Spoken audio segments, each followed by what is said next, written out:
Picture this, you've spent 3 years saving every penny for your dream house down payment.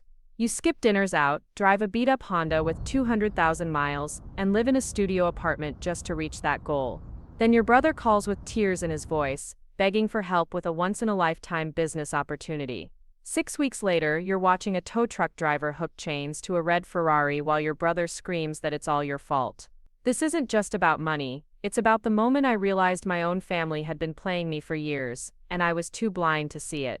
Before we jump back in, tell us where you're tuning in from, and if this story touches you, make sure you're subscribed, because tomorrow I've saved something extra special for you. The Saturday morning sun filters through my studio apartment windows, casting long shadows across the hardwood floors I spent last weekend refinishing myself. Luna, my golden retriever rescue, stretches lazily beside my desk chair where I've been coding since 5 a.m. The Phoenix heat hasn't kicked in yet, making this the only tolerable time to have windows open in July. My laptop screen glows with lines of Python code, the latest feature update for our startup's mobile app due Monday morning. Coffee steams from my favorite mug, the one with the chip on the handle that I refuse to replace because it reminds me of my grandmother. She taught me the value of making things last, of saving for what matters.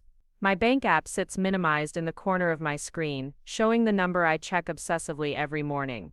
$28,412. 2 years and 11 months of disciplined saving, ramen dinners, and saying no to weekend trips with friends.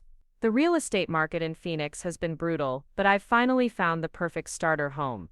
A modest 3-bedroom in Ahwatukee with a backyard perfect for Luna and a garage where I can set up my woodworking bench. The sellers accepted my offer contingent on financing, and the mortgage broker confirmed I just need $2,000 more for the full 20% down payment. 2 months of saving, maybe 3 if I'm conservative. Luna's tail thumps against the floor as she watches a squirrel dart across the patio outside. This apartment has been good to us for 3 years, but I'm ready for space to breathe. Room for a proper office instead of this corner desk setup. A kitchen big enough to actually cook in instead of surviving on microwave meals and takeout containers that pile up faster than I can wash them. My phone buzzes against the desk. Marcus. My older brother by 4 years, the one who charmed his way through high school while I studied, who landed jobs through connections while I grinded through technical interviews. I love him, but Saturday morning calls usually mean he needs something. Alex, man, I hope I didn't wake you up. His voice carries that familiar mix of excitement and urgency that I've learned to be wary of over the years. Been up since 5, what's going on? I save my code and lean back in the chair, already sensing this conversation will require my full attention. I need to ask you something huge, and I know how this is going to sound, but hear me out completely before you say anything, okay? The tone makes my stomach tighten. Marcus has used this exact phrasing before. When he needed me to co-sign his apartment lease because his credit was shot. When he wanted to borrow my truck for a week that turned into 6 months. When he asked me to cover his half of Dad's birthday dinner because he was between paychecks. I'm listening. There's this business opportunity that literally fell into my lap yesterday. You know how I've been doing digital marketing consulting for small businesses? Well, this guy I met at a networking event, Tony Castellanos, he runs this e-commerce fulfillment company. They handle shipping and inventory for online retailers. Marcus speaks rapidly, his words tumbling over each other with enthusiasm. I minimize my coding window and open a notepad, automatically taking notes because experience has taught me that Marcus's explanations often change in the retelling. Tony's expanding into Phoenix, but he needs a local partner to handle the setup. Someone to oversee the warehouse lease, hire the initial staff, get all the permits and licensing sorted. It's basically a guaranteed 6-figure income within the first year, Alex. The contracts are already lined up. Sounds promising. What's the catch? The catch is timing. Tony needs the partner investment by Monday. $30,000 to cover the warehouse deposit, initial inventory and operating costs for the first month. After that, the cash flow is positive and I'd be pulling in serious money. $30,000. Almost everything I've saved. My throat goes dry as I stare at the bank balance on my screen. Marcus, that's a lot of money. Have you looked into business loans, SBA financing? There are programs specifically for this kind of startup capital. I tried, believe me, but the banks want 2 years of business financial statements, which I don't have because this is a new venture. Tony can't wait for traditional financing because the warehouse space won't stay available. There are 3 other potential partners in different cities, and whoever can move fastest gets the Phoenix territory. Luna pads over and rests her head on my knee, sensing my tension. I scratch behind her ears while processing what Marcus is asking. $30,000 represents nearly 3 years of sacrifice.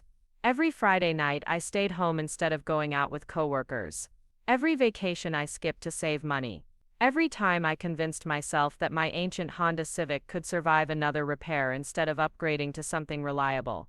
I know how big this ask is, Marcus continues, his voice softer now, but I wouldn't come to you if I had any other option. And it's not like I'm asking for a gift. This is a short-term loan. 6 weeks maximum, probably less. Tony's projecting that we'll be profitable within 30 days of opening.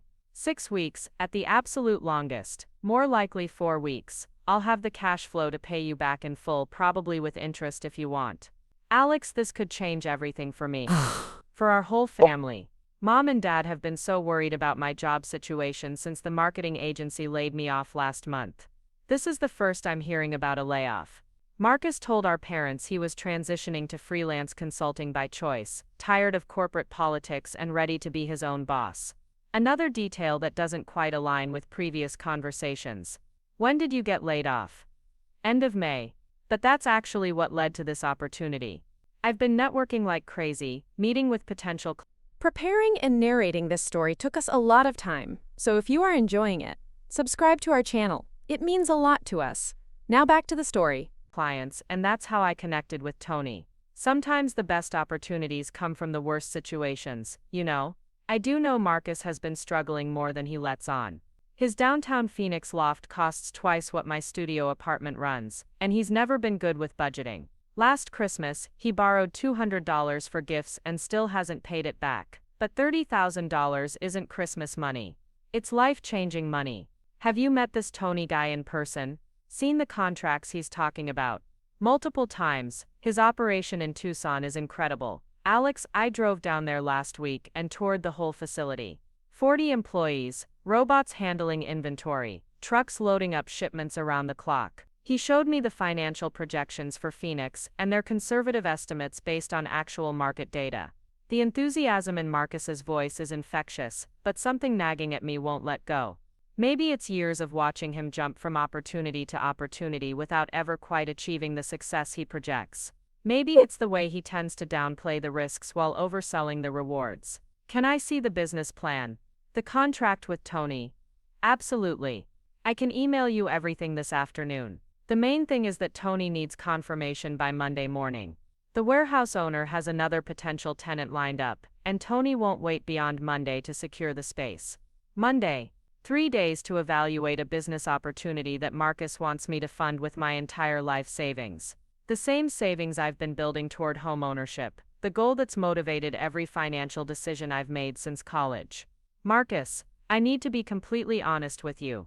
That money isn't just sitting around. It's my down payment fund for the house in Ahwatukee.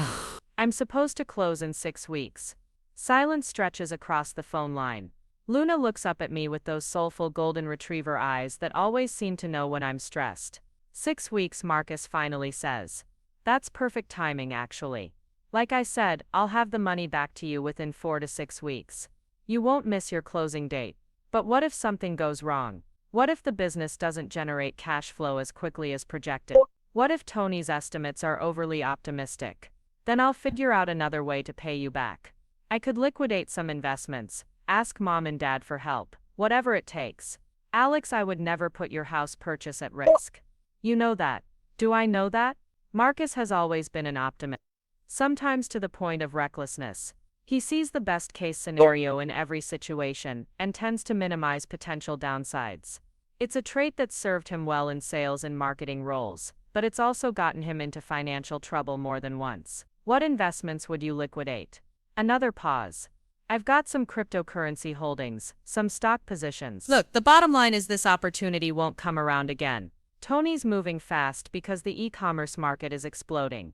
If I don't jump on this now, I'll spend the next 5 years wondering what if. The cryptocurrency mention raises another red flag. Marcus has been buying and selling various digital currencies for 2 years, always convinced the next big surge is just around the corner. Last I heard, his portfolio was down significantly from its peak value, but he insisted it was just a temporary dip. Send me everything, I hear myself saying. The business plan, the contracts, Tony's contact information. I need to do my due diligence if you're asking me to risk my house down payment. Of course I'll send everything within the hour. And Alex, thank you for even considering this. I know it's huge, and I know you've worked incredibly hard for that money.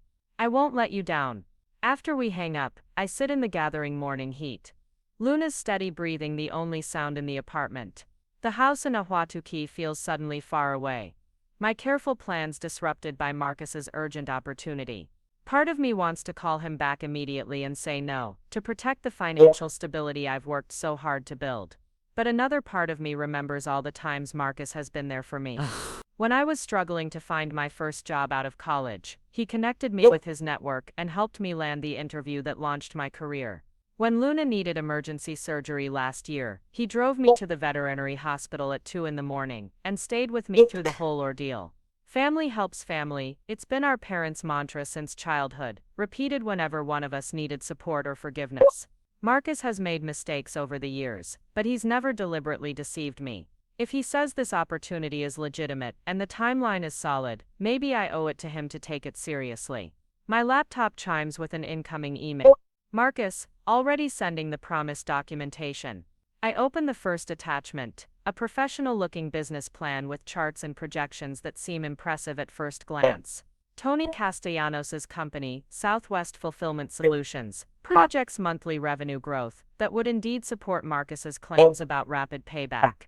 The warehouse lease agreement looks legitimate, though I notice the required deposit is $35,000, not $30,000 as Marcus mentioned. Maybe he's planning to contribute $5,000 himself, or maybe it's an error in communication. I add it to my growing list of questions to ask.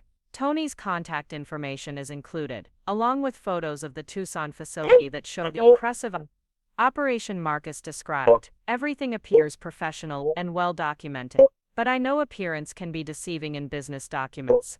I need to verify these details independently before committing to anything. My phone rings again.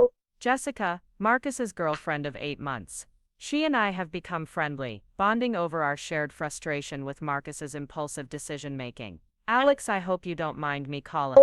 Marcus told me about the business opportunity, and I wanted to talk to you privately. What's on your mind? I'm worried he's not being completely realistic about the timeline.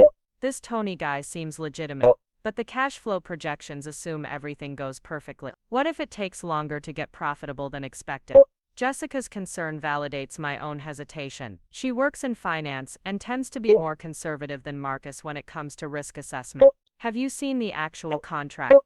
Some of them. The numbers look good on paper, but there are a lot of variables. Customer acquisition, operational efficiency, competition from established players. Marcus is focusing on the potential upside without fully considering what could go wrong. What would you do in my position? Honestly, I'd want to talk to Tony directly and get references from his existing partners. Maybe visit the Tucson facility myself before committing that much money. $30,000 is a life-changing amount for most people. After Jessica hangs up, I find myself Googling Southwest Fulfillment Solutions and Tony Castellanos. The company has a professional website and positive online reviews, though most seem to focus on their Tucson operations. Tony's LinkedIn profile shows extensive experience in logistics and e-commerce, with connections throughout the industry. Everything checks out on the surface. Nagging doubt persists. Maybe it's the rushed timeline, Marcus's track record with financial optimism, or simply the magnitude of what he's asking. $30,000 represents more than just money. It represents security, independence, and the future I've been building toward for 3 years. Luna nudges my hand with her nose, reminding me it's time for our morning walk. I save the business documents to review later and clip her leash, stepping out into the Phoenix morning before the temperature becomes unbearable. The desert landscape stretches endlessly in every direction. Mountains rising like ancient guardians on the horizon. This is why I moved here from the Midwest after college. The space, the possibility, the sense that anything could happen under these endless skies. Walking through my neighborhood, I pass the house I've been renting for 3 years. The landlord mentioned he might sell next year, which added urgency to my own home buying timeline. I don't want to face another move Another search for affordable housing in an increasingly expensive market. The stability of home ownership has been my motivation through every financial sacrifice. But maybe Marcus is right about this opportunity. Maybe sometimes you have to take calculated risks to achieve something greater than gradual progress. The business plan projects returns that would not only pay me back quickly, but could fund both my house purchase and provide Marcus with the financial stability he's been seeking since college. My phone buzzes with a text from our mother. Sunday barbecue tomorrow at 5. Marcus has exciting news to share. Don't be late. The message includes a smiley face emoji and a heart, her typical enthusiasm for family gatherings that bring us all together. I wonder if Marcus plans to announce the business partnership at tomorrow's dinner, and whether he'll mention my potential involvement. Our parents would be thrilled to see him finally land on his feet after months of uncertainty. They've been worried about his career direction since he left his last stable job, though they've tried to hide their concern behind supportive encouragement. The thought of disappointing Marcus, and by extension our parents, adds another layer of pressure to the decision. Family expectations have always been a powerful force in our household, shaping decisions and priorities in ways both obvious and subtle. Marcus knows this, just as he knows how much my approval means to him, and how hard it is for me to say no when family needs help. By the time Luna and I return to the apartment, the morning coolness has given way to the relentless heat that defines Phoenix summers. I pour fresh water for both of us, and settle back at my computer to continue reviewing Marcus's documentation. The more I read, the more legitimate the opportunity appears, but the more questions arise about timeline and execution. The business plan assumes operational startup within 2 weeks of securing the warehouse space. That seems optimistic for hiring staff, installing inventory systems, and establishing relationships with shipping carriers. Most business experts recommend maintaining 6 months of operating expenses, not the 1 month that Marcus's timeline suggests. I draft an email to Tony Castillon, introducing myself and requesting a phone conversation about the Phoenix expansion.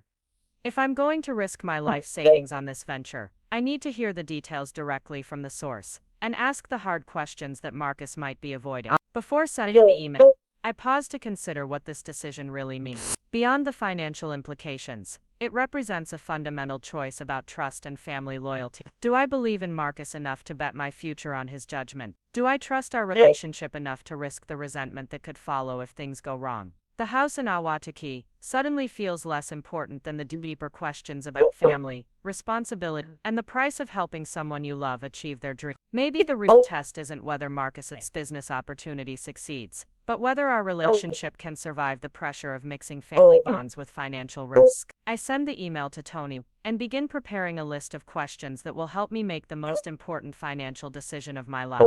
Luna settles beside my chair, her presence a reminder that some forms of loyalty are simple and unconditional. Human relationships, especially family ones, prove far more complicated. Sunday afternoon arrives with the kind of oppressive heat that makes Phoenix summers legendary. The thermometer might even 108 degrees, but our family barbecues are sacred tradition regardless of weather. Dad's been grilling in this heat for 20 years, claiming the desert makes everything taste better. I arrive at my parents' Scottsdale home with Luna panting in the back seat, her golden fur already dipped from the short walk to my car. The house sits on a quiet cul-de-sac lined with mature mesquite trees and desert landscaping that somehow manages to look lush despite the drought-resistant plants. Mom's pride and joy is the backyard oasis where she's created shade with pergolas and misters that make the heat almost bearable. Marcus's silver BMW sits in the driveway, looking freshly washed and detailed. I notice new rims that definitely weren't there last month. Chrome wheels that probably cost more than my monthly rent. For someone who just lost his job, he seems to be maintaining an expensive lifestyle without much concern. Mom emerges from the house carrying a pitcher of her famous sangria, ice clinking against the glass. Linda Rivera has been the emotional center of our family for as long as I can remember, the one who mediates disputes and ensures everyone feels heard and loved. Marcus has been waiting for you. He's so excited about his news. Inside the house feels like a sanctuary from the desert heat. Dad has the air conditioning running full blast, and the familiar sense of his weekend cooking fill the kitchen. Robert Rivera approaches retirement age but still works as a mechanical engineer, defense contractor, methodical and practical in everything he does. He's taught me that good decisions come from careful analysis, not emotional impulse. There's my favorite program. Dad says, pulling me into a bare hut that smells like aftershave and barbecue smoke. How's the startup treating you?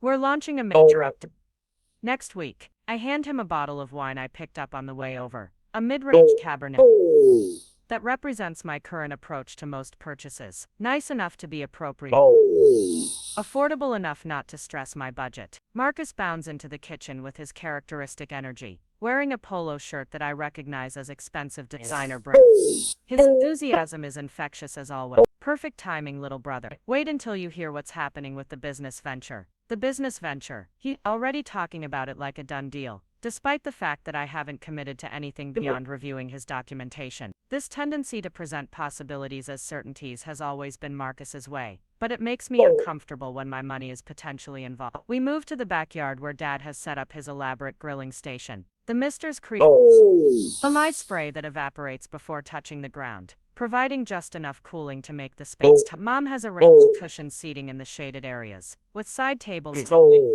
holding glasses of ice water that sweat condensation within minutes. So tell us about this exciting opportunity, Mom says, settling into her favorite chair with Luna, immediately positioning herself nearby for potential head scratches. Marcus launches into his pitch with polished enthusiasm, describing Tony Castellanos and Southwest Fulfillment Solution with the same confident energy he brought to his high school debate team. He explains the e-commerce market growth, the warehouse opportunity, and the projected returns with slides he's prepared on his tablet. The Phoenix market is completely underserved, Marcus explains, swiping through professional-looking charts and graphs. Tony's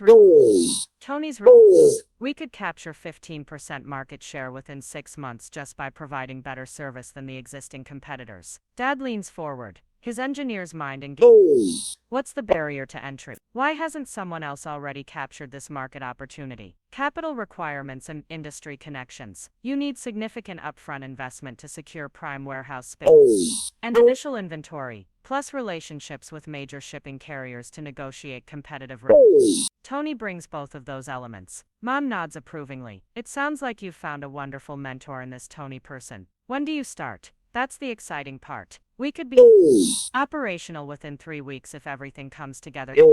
The warehouse space is available immediately, and Tony has inventory ready to transform his Tucson operation. I notice Marcus avoids mentioning the financial requirements, the $30,000 he's asked me to provide. Instead, he focuses on the timeline and opportunity, presenting it as though funding has already been secured. This selective sharing of information sets off alarm bells that I try to ignore in the spirit of faith. Dad asked the question I was hoping someone else would raise. That's all handled. I've secured private investment from someone who believes in the Marcus glances at me briefly, a look that could be interpreted as gratitude or assumption. My stomach tightens. He's telling our parents that funding is secured without mentioning that the entire venture depends on my decision. If I say no, this whole conversation becomes awkward at best, potentially damaging to Marcus's credibility with our parents at worst. That's wonderful, Sweetheart, Mom says, reaching over to squeeze Marcus's hand.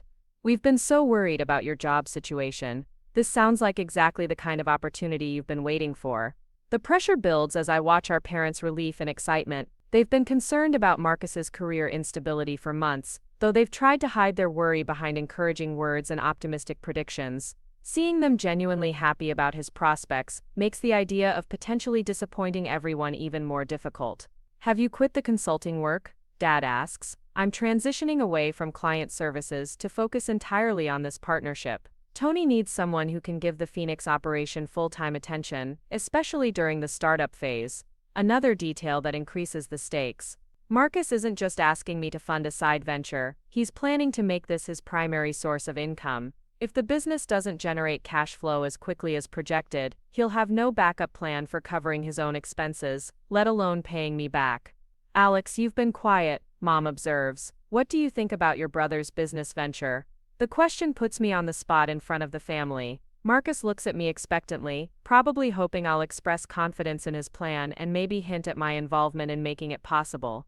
Our parents wait for my response, knowing that my technical background and generally cautious approach to financial decisions makes my opinion particularly valuable. It sounds promising, I say carefully. The e-commerce market is definitely growing. I'd want to understand more about the competitive landscape and operational challenges before drawing conclusions. Marcus's expression flickers with something that might be disappointment or concern. He knows me well enough to recognize diplomatic language when I'm avoiding full endorsement of something. Always the analyst, Dad says with fond exasperation. Sometimes you have to trust your instincts and take calculated risks. The best opportunities don't wait for perfect information. True, but this is a significant financial commitment. Due diligence seems appropriate. Of course, Marcus agrees quickly. I've done extensive research, and I'm happy to share everything with anyone who's interested. Transparency is crucial in business partnerships. Business partnerships. The phrase suggests a level of involvement that goes beyond simple loan arrangements. I wonder if Marcus is thinking of this as more than temporary funding, whether he expects me to become an ongoing partner in the venture rather than just a short-term lender. Mom refills our drinks while Dad checks the stakes, the conversation shifting to other family topics as the afternoon progresses.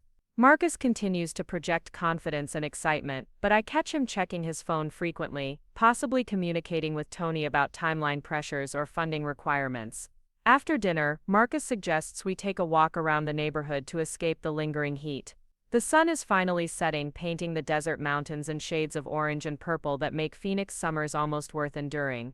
Luna trots happily between us, grateful for the cooler air and chance to explore new territory. So what do you really think? Marcus asks once we're away from our parents. I think you're putting a lot of pressure on yourself with this timeline. Starting a business is complicated, and rushing usually creates problems. But opportunity doesn't wait. Tony has 3 other potential partners in different markets, and Phoenix is the most valuable territory. If I don't move fast, someone else will get this chance. That's exactly the kind of pressure that leads to bad decisions. Legitimate business opportunities shouldn't require split-second choices based on incomplete information. Marcus stops walking, his expression shifting from enthusiasm to frustration. I thought you'd be more supportive. This is the biggest opportunity I've ever had, and you're treating it like it's some kind of scam. I'm not treating it like a scam. I'm treating it like a major financial decision that deserves careful consideration. $30,000 is my entire emergency fund, Marcus. If something goes wrong, I don't have backup resources to fall back on. Nothing's going to go wrong. I've vetted this opportunity thoroughly, and Tony's track record speaks for itself. You saw the financial projections. Projections aren't guarantees. What happens if customer acquisition takes longer than expected? What if the warehouse build-out costs more than budgeted? What if Tony's assumptions about market demand are overly optimistic? Then we adjust and adapt. That's how business works. You can't eliminate all risk, Alex. At some point, you have to have faith in people and opportunities. The word faith bothers me. Faith suggests belief without evidence, exactly the opposite of how I approach important decisions. Marcus sees my analytical nature as excessive caution, while I see his enthusiasm as potentially dangerous optimism. When do you need a final answer? Tomorrow morning, Tony's meeting with the warehouse owner at 10, and he needs confirmation that Phoenix funding is secured. Tomorrow morning, less than 24 hours to decide whether to risk 3 years of disciplined saving on my brother's business opportunity. The timeline feels manipulative, designed to prevent the kind of thorough analysis that might reveal problems with the venture. That's not much time for due diligence. I know it's fast, but that's how business works sometimes. The best opportunities come with tight deadlines, because other people want them too. We turn back toward the house as streetlights begin flickering on throughout the neighborhood. The temperature has dropped to a merely uncomfortable 90 degrees, almost pleasant by Phoenix summer standards. Luna pants steadily but seems to be enjoying the extended walk. Have you talked to Jessica about this? I ask. Marcus's step falters slightly. She's supportive. She knows how important this is to me. That's not what she told me yesterday. You talked to Jessica. His tone sharpens with surprise and possibly irritation. She called to share her concerns about the timeline and cash flow projections. She thinks you're being overly optimistic about how quickly the business will become profitable. Jessica worries about everything. It's her nature to focus on potential problems instead of potential opportunities. That's why she works in risk management instead of business development. Maybe that perspective is valuable when evaluating financial commitments, or maybe it's paralyzing. Alex, I need someone who believes in me, not someone who's looking for reasons why things won't work. The comment stings because it frames my caution as lack of faith in him personally, rather than appropriate skepticism about a business proposition. Marcus has always been skilled at making disagreements feel like personal judgments, a talent that served him well in negotiations, but makes family discussions more complicated. Back at the house, our parents are cleaning up the dinner dishes and discussing weekend plans. The normal rhythms of family life continue, while I wrestle with a decision that could change everything for both Marcus and me. Mom hugs us both goodbye with extra warmth, clearly delighted about Marcus's business prospects, and probably hoping this opportunity will provide the stability he's been seeking. During the drive home, I call Sam Patel, my closest friend since college and someone whose judgment I trust completely. Sam works as a financial advisor and has seen enough investment schemes to recognize both legitimate opportunities and elaborate scams. $30,000 for a business you won't own or control. Sam's skepticism comes through clearly, even over the car's Bluetooth connection. That's not an investment, Alex. That's a loan to fund someone else's dream. But if it works out, Marcus can pay me back quickly and establish financial independence. And if it doesn't work out, you lose your house down payment and potentially your relationship with your brother. The risk-reward ratio is terrible from your perspective. So you think I should say no? I think you should ask yourself why Marcus can't get traditional business financing for this opportunity. Banks exist to fund legitimate business ventures, especially ones with strong projected returns. If Tony Castellanos has such a proven track record, why isn't he able to secure conventional startup capital? The question highlights something I've been trying to ignore. Marcus claims the timeline doesn't allow for traditional financing, but established business owners usually have relationships with lenders that enable quick access to capital for expansion opportunities. Maybe I should talk to Tony directly before deciding. Definitely. And ask for references from his existing business partners. If this opportunity is as solid as Marcus claims, Tony should be happy to provide contact information for people who can verify his success in other markets. After hanging up with Sam, I spend the rest of the evening researching Southwest Fulfillment Solutions more thoroughly. Tony's company has a professional website and active social media presence, but most of the content focuses on general industry information rather than specific details about their operations or client success stories. The Better Business Bureau shows no complaints against the company, which is encouraging, but there also aren't many customer reviews or testimonials available online. For a business that's supposedly been successful in Tucson for several years, the digital footprint seems surprisingly limited. I draft an email to Tony, requesting a phone conversation and asking for references from current business partners. If Marcus is right about this opportunity, Tony should be eager to provide any information that will help secure the funding he needs for Phoenix expansion. Monday morning arrives with my alarm at 5 a.m., but I've been awake for hours already. Luna senses my restlessness and stays close as I make coffee and review my notes about Marcus's business proposal one final time. The decision deadline looms, and I still don't have the clear conviction that would make either choice feel obviously correct. My phone rings at 7 sharp, Tony Castellanos, returning my call from yesterday evening.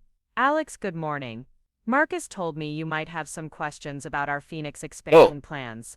I'm happy to discuss any details that would help you feel confident about supporting this opportunity. Tony's voice carries the smooth confidence of someone accustomed to sales presentations. He speaks clearly and directly, without the rushed energy that sometimes characterizes people involved in questionable schemes. I appreciate you calling. Can you tell me about your experience with similar partnerships in other markets? We've expanded into 3 new markets over the past 2 years using local partnerships. Tucson was our proof of concept, and it's exceeded projections by 30%. Our partners in Albuquerque and El Paso have both achieved profitability within 6 weeks of launch. Can you provide contact information for those partners? I'd like to speak with them about their experience. A slight pause.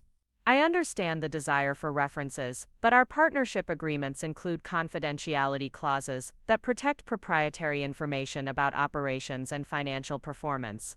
I can provide general confirmation that the partnerships exist and are successful, but detailed discussions would require legal approval. The confidentiality explanation sounds reasonable, but it conveniently prevents me from getting independent verification of Tony's claims. Legitimate business references usually involve general conversations about working relationships and satisfaction levels, not detailed financial disclosures. What happens if the Phoenix operation doesn't generate positive cash flow as quickly as projected? That's why we structure partnerships with local investors who understand the market. Marcus has done excellent research on Phoenix demographics and competitive landscape. Combined with our operational expertise, the risk of significant delays is minimal. But if delays do occur, what's the contingency plan for covering expenses until the business becomes profitable?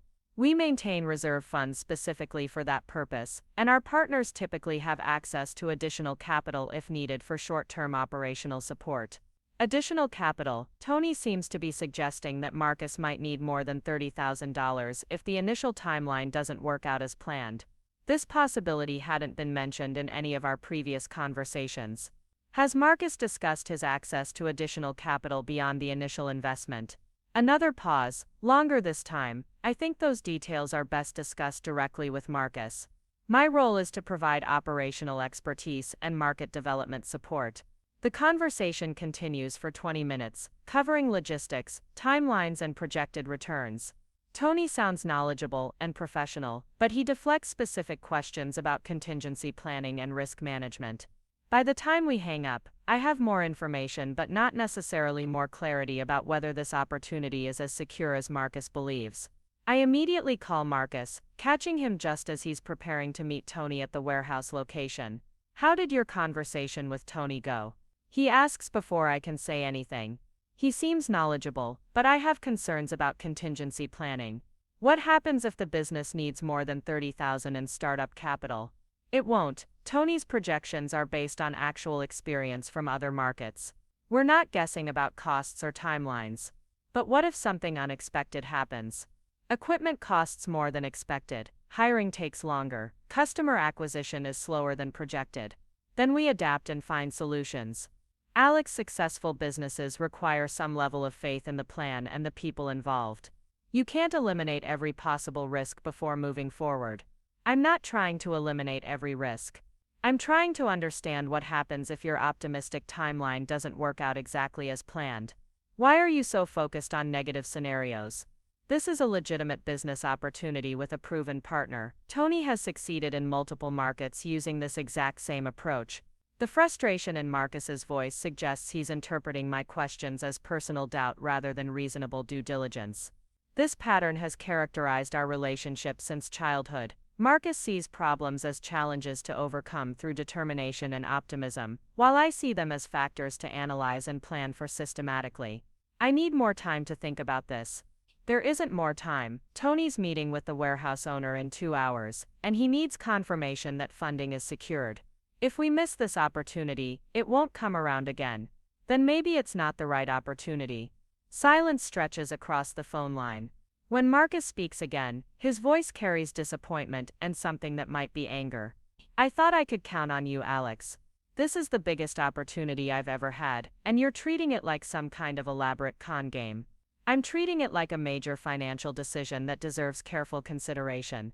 No, you're treating it like you don't trust my judgment or Tony's expertise.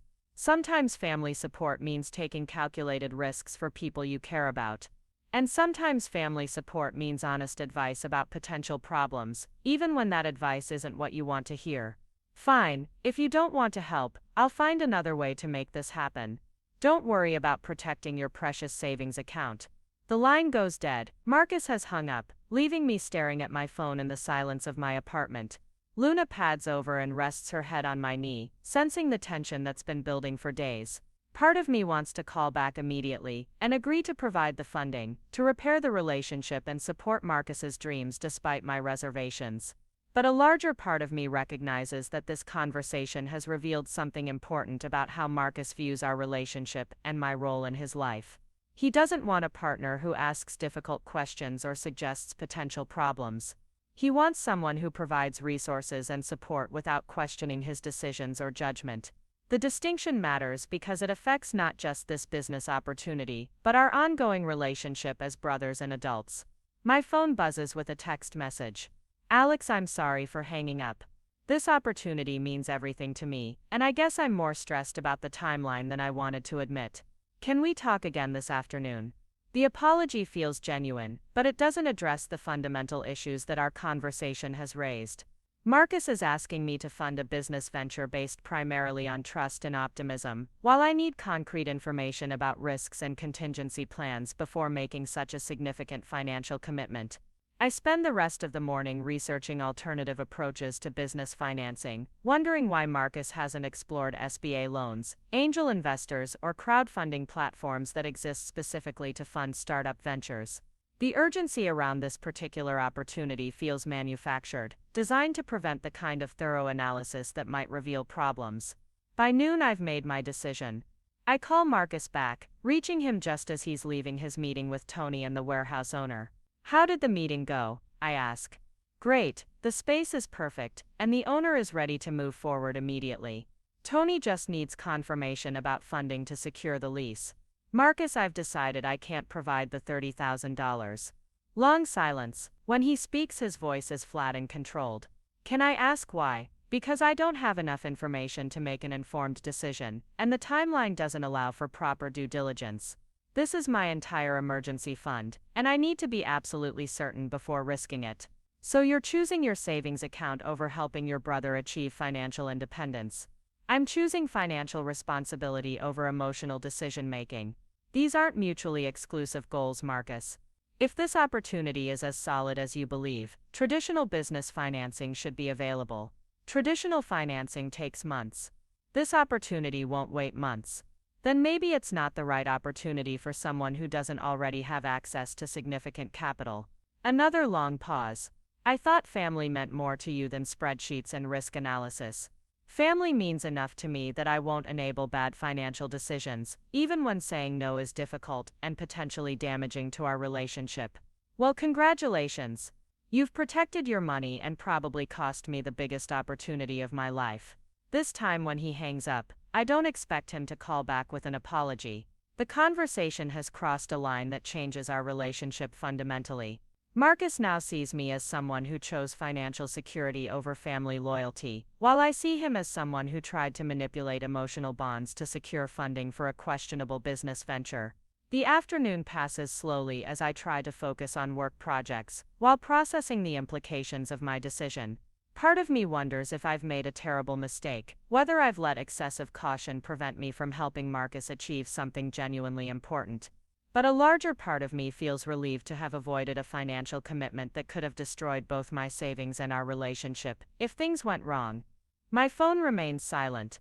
No calls from Marcus, no updates about alternative funding sources, no reports about whether Tony found another way to secure the Phoenix expansion. The silence feels ominous, suggesting that my refusal to participate has derailed plans that Marcus presented as nearly certain to succeed. By evening, I'm questioning every aspect of my decision. Maybe Sam was wrong about the risk-reward ratio. Maybe I was overthinking problems that wouldn't actually materialize. Maybe family support sometimes requires taking leaps of faith that pure financial analysis can't justify.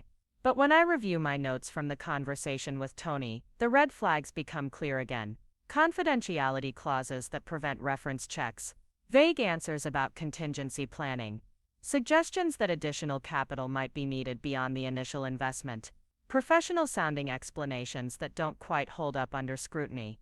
Luna settles beside me on the couch as I make dinner, her steady presence a reminder that some relationships are straightforward and unconditional.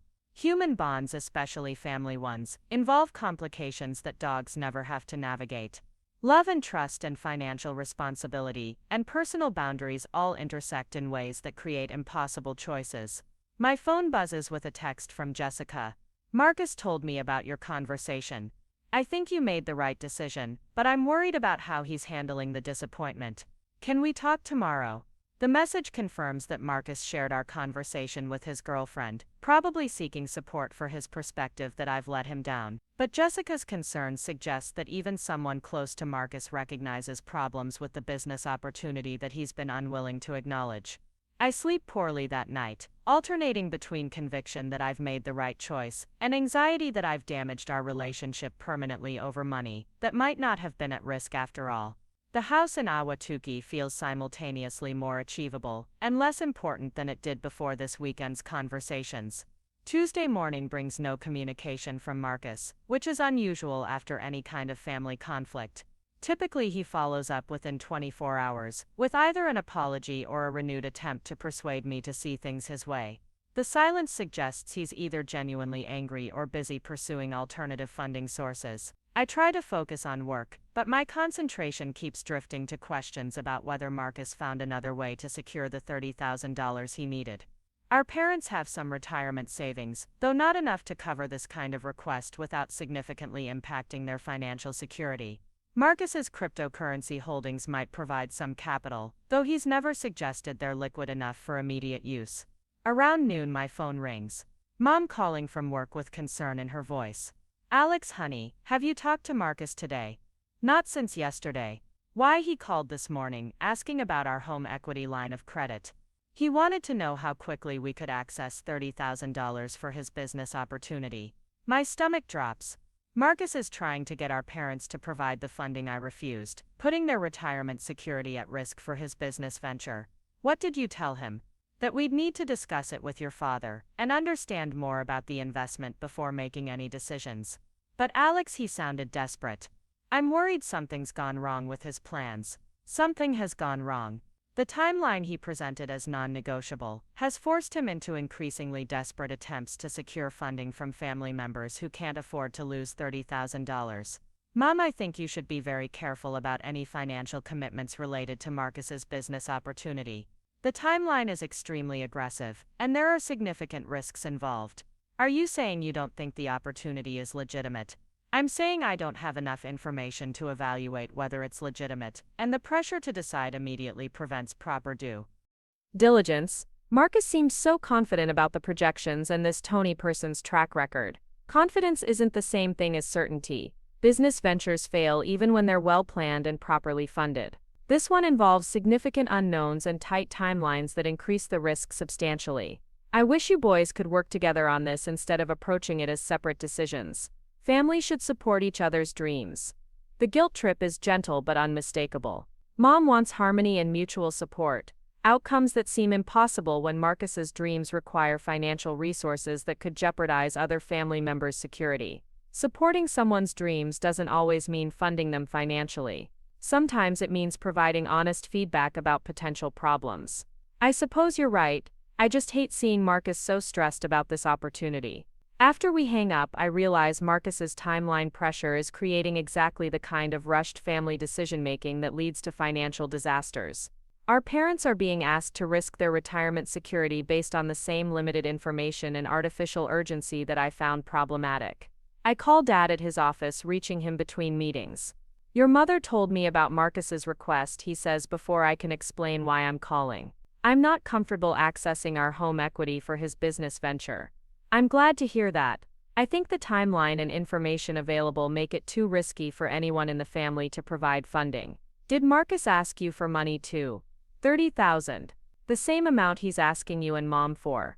And you said no. I said no. Dad is quiet for a moment, processing this information. That must have been difficult. It was. But I don't think this opportunity is as secure as Marcus believes, and I can't risk my house down payment on projections that might be overly optimistic. You made the right choice. Business investments should be made with money you can afford to lose, not money you need for essential goals. Dad's support validates my decision but doesn't make me feel better about the strain it's created with Marcus. Family loyalty and financial responsibility shouldn't be opposing forces, but this situation has made them feel mutually exclusive.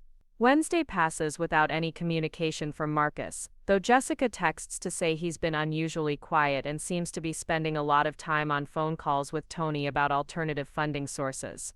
The silence from my brother feels both ominous and necessary, giving both of us space to process what's happened without the pressure of immediate reconciliation. Thursday morning brings the call I've been dreading. Marcus, his voice strained and exhausted. The opportunity fell through. Tony couldn't wait any longer for funding confirmation and he's moving forward with a partner in Denver instead. I'm sorry it didn't work out. Are you? Because it feels like you wanted this to fail to prove you were right about being cautious. I wanted you to succeed, Marcus. I just couldn't risk my savings on an opportunity that had too many unknowns and too little time for proper evaluation. Well, congratulations, your precious savings account is safe and I'm back to square one with my career. There will be other opportunities. Better ones that allow proper planning and evaluation. Will there? I'm 32 years old, Alex. How many more chances do I get to build something significant? The desperation in his voice breaks my heart, but it also confirms that I made the right decision. Marcus is approaching this business opportunity as his last chance for success, exactly the kind of emotional state that leads to poor financial decisions. You have skills and experience that will create other opportunities. This wasn't your only chance. Easy for you to say. You have a stable job and a clear career path. I've been struggling to find direction since college, and this felt like the answer. Maybe the answer isn't a single business opportunity. Maybe it's building a more sustainable approach to career development that doesn't depend on high-risk ventures.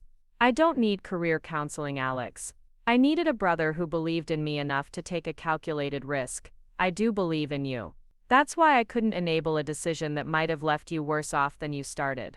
Marcus hangs up without saying goodbye, leaving me to wonder whether our relationship will recover from this disagreement. I've chosen financial responsibility over family harmony, and the consequences extend beyond just this business opportunity. Over the weekend, I drive past the house in Awaduki that I'm planning to purchase. The modest 3-bedroom with its small backyard and single-car garage represents everything I've been working toward for 3 years. Stability, independence, and the satisfaction of achieving a goal through disciplined effort. But the house also represents the choice I made when Marcus needed help. I could have risked everything to support his dreams, trusting that family bonds and optimistic projections would somehow ensure a positive outcome. Instead, I chose security over solidarity, analysis over faith. The decision feels both right and wrong simultaneously. Right because I avoided a financial commitment that could have destroyed my savings and damaged our relationship even more severely if the business failed. Wrong because I chose my individual goals over family support when Marcus needed it most. Luna sits patiently in the passenger seat as I stare at the house, probably wondering why we've stopped in this unfamiliar neighborhood. Her simple presence reminds me that some forms of loyalty are uncomplicated, based on affection and care, rather than financial obligations or family expectations. Monday morning arrives with my usual routine of coffee and coding, but everything feels different now. The house purchase moves forward on schedule, my savings account remains intact, and my relationship with Marcus sits in an uncomfortable state of unresolved tension. I made the financially responsible choice, but the emotional cost continues to accumulate with each day of silence between us. My phone buzzes with a text from Mom. Sunday barbecue at 5. Please come. Family is more important than disagreements. The message carries gentle pressure to restore harmony, but it doesn't address the fundamental issues that created the disagreement in the first place. Marcus asked for something I couldn't provide, and both of us now have to live with the consequences of that incompatibility. I text back that I'll be there, knowing that Sunday dinner will be awkward at best and potentially explosive if Marcus decides to relitigate our disagreement in front of our parents. Family gatherings have always been sacred in our household, but this will be the first one shadowed by serious financial conflict. The week passes slowly as I prepare for whatever Sunday might bring. I've chosen my path, but I'm still discovering what that choice really means for our family relationships and my own sense of identity as a brother, son, and individual pursuing financial independence. Sunday dinner at my parents' house feels like walking into a minefield. The familiar comfort of Mom's dining room, with its polished mahogany table and carefully arranged place settings, can't mask the tension that's been building all week. Marcus sits across from me, his usual animated energy replaced by a subdued politeness that feels more dangerous than outright hostility. Dad carves the roast with mechanical precision, while Mom fills water glasses, both of them working overtime to maintain the illusion of normal family harmony. The silence stretches until Mom can't stand it anymore. So Marcus, any updates on the business situation? She asks with forced brightness. Marcus sets down his fork and looks directly at me for the first time since I arrived. The opportunity went to someone else. Apparently commitment and timing matter more than I realized. The accusation hangs in the air like smoke.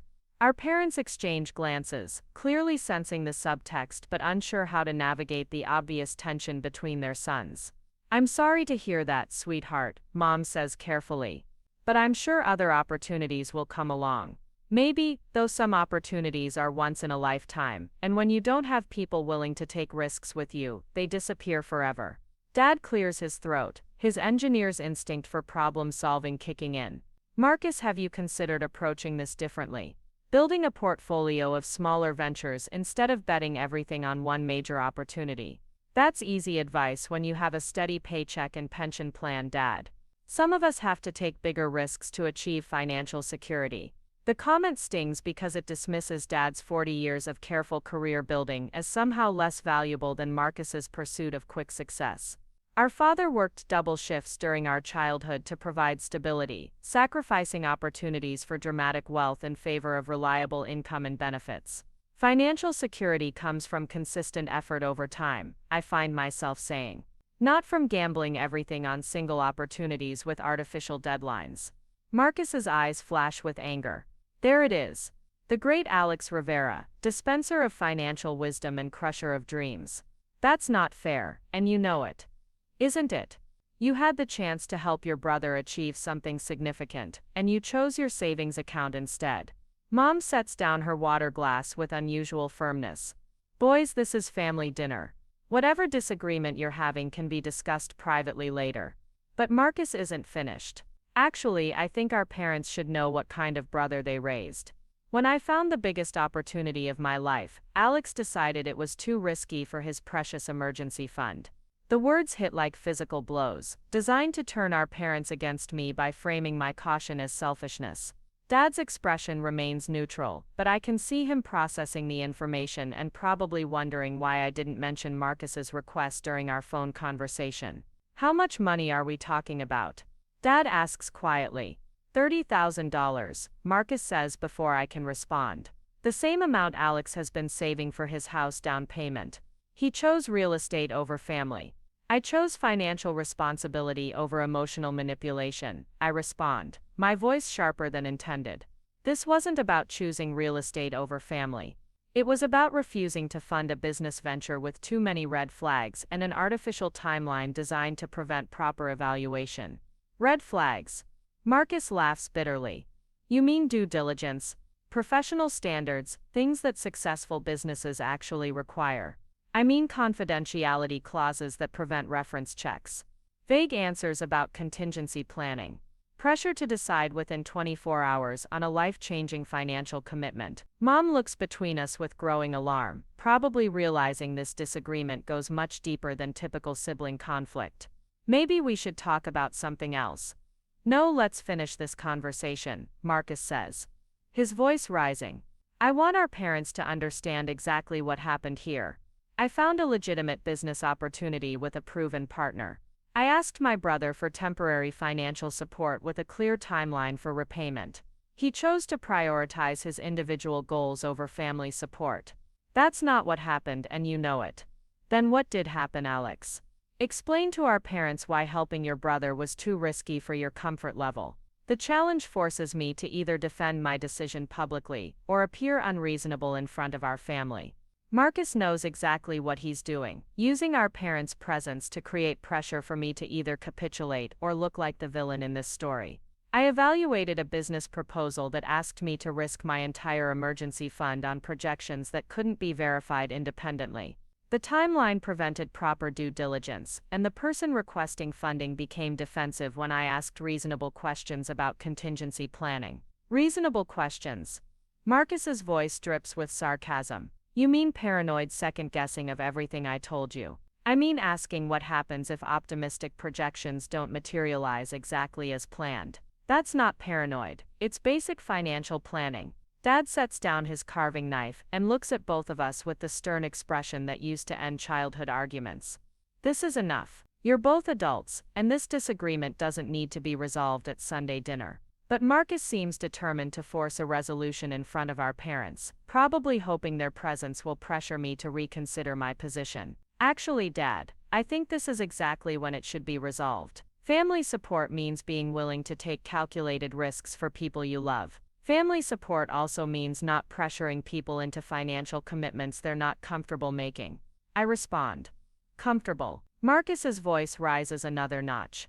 You think this is about comfort? I'm 32 years old, living in a rental apartment, with no clear career path and dwindling savings. This opportunity could have changed everything for me. And if it failed, you would have lost $30,000 of someone else's money with no way to pay it back. It wouldn't have failed. Tony has a proven track record in multiple markets. A track record you couldn't verify because of confidentiality agreements that conveniently prevented me from speaking with his previous partners. Mom stands abruptly, her chair scraping against the hardwood floor. I'm not listening to any more of this. You're both being stubborn and hurtful, and I won't have it in my house. She disappears into the kitchen, leaving the three of us sitting in uncomfortable silence. Dad looks exhausted, probably wondering how a simple family dinner turned into a financial intervention. Your mother's right, Dad says finally. This argument isn't solving anything, and it's damaging relationships that matter more than money. Money isn't the issue, Marcus says. Trust is the issue. Alex didn't trust my judgment enough to support an opportunity that could have secured my financial future. And you didn't respect my concerns enough to accept that I wasn't comfortable with the risk level. I respond. Because your concerns were based on excessive caution, not legitimate problems with the opportunity. Your timeline was based on artificial pressure, not legitimate business requirements. Dad stands up, his patience clearly exhausted. This is exactly why your mother left the table. You're both so focused on being right that you've forgotten your brothers. He follows Mom into the kitchen, leaving Marcus and me alone at the dining table with our barely touched dinner, and 3 years of accumulated resentment now fully exposed. I hope you're satisfied, Marcus says quietly. You've managed to turn our entire family against the idea of taking any financial risks. I haven't turned anyone against anything. I made a personal decision about my own money based on my own risk tolerance. Your personal decision affected my entire future. Your expectations about my money affected our relationship. We sit in silence for several minutes, the weight of everything unsaid, pressing down on both of us. Marcus has always been the golden child, the charming one who could talk his way into and out of any situation. My role has been the responsible one, the backup plan, the brother who handles practical matters while Marcus pursues his dreams. What if you're wrong? Marcus asks eventually, his voice softer now. What if this really was the opportunity I've been waiting for, and your caution cost me the chance to build something significant? What if you're wrong? What if I had given you the money and the business failed, leaving me without a house down payment, and you without a way to pay me back? Then we would have figured it out together. That's what family does. No, that's what family tells themselves after making emotional decisions that ignore practical realities. Marcus pushes back from the table and stands up, his expression shifting from anger to something that looks like disappointment. I thought I knew who my brother was. Someone who would take risks for family, who believed in me enough to bet on my success. I thought I knew who my brother was too. Someone who would respect my financial boundaries and accept that I can't fund every opportunity he finds exciting. This wasn't every opportunity, Alex. This was the opportunity.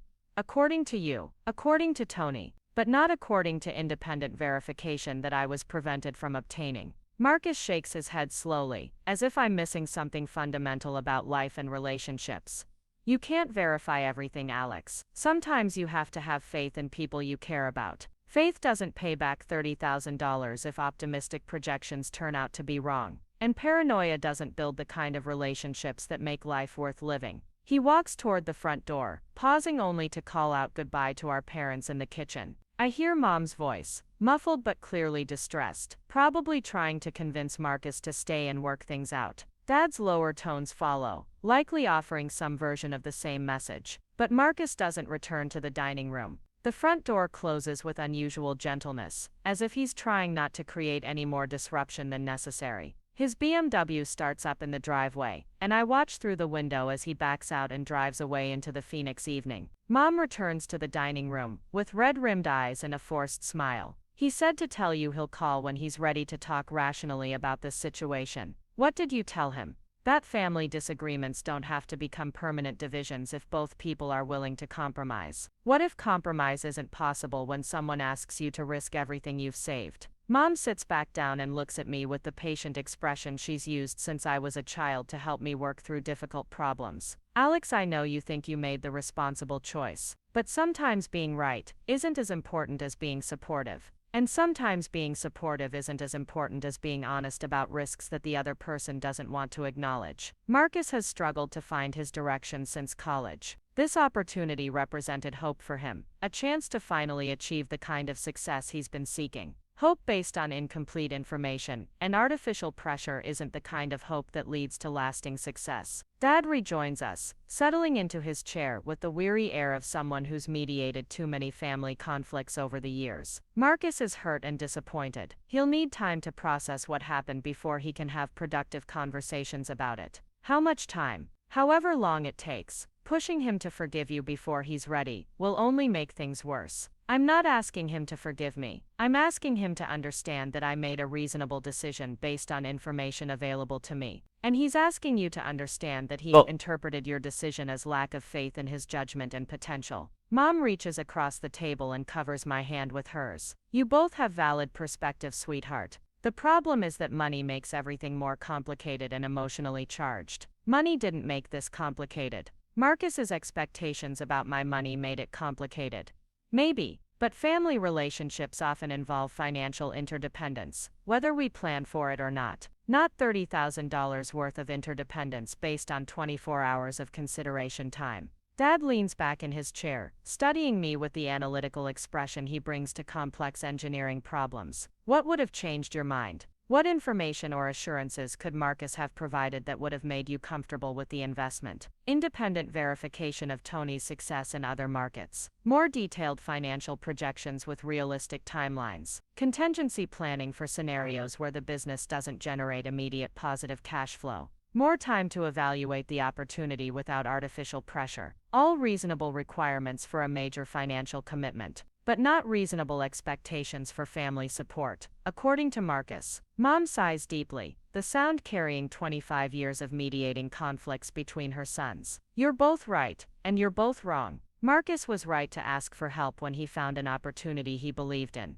You were right to ask questions and evaluate the risks. Marcus was wrong to pressure you with artificial timelines. You were wrong to dismiss his frustration when you couldn't provide the support he needed. I didn't dismiss his frustration. I acknowledged it while maintaining my position about the financial commitment. Did you acknowledge it though, or did you defend your decision while ignoring the emotional impact it had on your brother? The question makes me uncomfortable because it highlights something I've been trying to avoid thinking about. I focused entirely on the financial and logical aspects of Marcus's request, while giving little consideration to what my refusal meant for his sense of self-worth and family support. I couldn't separate the emotional impact from the financial reality. They were connected in ways that made it impossible to address one without affecting the other. That's exactly why these situations are so difficult, Dad says. Money and relationships intersect in ways that make purely rational decisions almost impossible. But purely emotional decisions are even more dangerous when they involve life-changing amounts of money.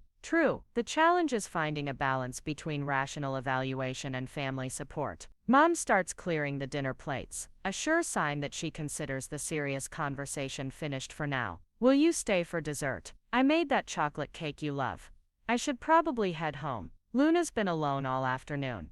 Of course, but Alex, please think about what your father and I said. Sometimes being right isn't worth damaging relationships with people you love. The drive home through quiet Sunday evening streets gives me time to process the conversation and its implications. Mom and Dad clearly think I should have found a way to support Marcus despite my reservations about the business opportunity. They're not wrong that my refusal damaged our relationship, but they're not acknowledging that Marcus's expectations and timeline pressure created an impossible situation. Back in my apartment, Luna greets me with enthusiastic tail wagging and immediate demands for attention that help offset the lingering tension from dinner. She doesn't care about business opportunities or family conflicts or financial decisions. Her loyalty is simple and unconditional, based on affection rather than obligations or expectations. I spend the evening reviewing my notes about Tony's business proposal, looking for details I might have missed or misinterpreted. The opportunity still seems legitimate on the surface, but the red flags that concerned me remain unexplained. Confidentiality agreements that prevent independent verification. Pressure to decide quickly without proper due diligence. Suggestions that additional capital might be needed beyond the initial investment. My phone buzzes with a text from Jessica. Marcus told me about dinner. Are you okay? Not sure yet. How is he handling things?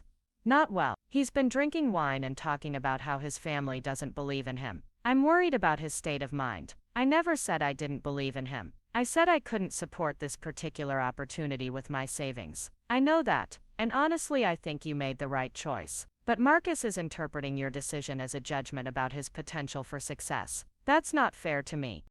Or helpful for him. No, it's not.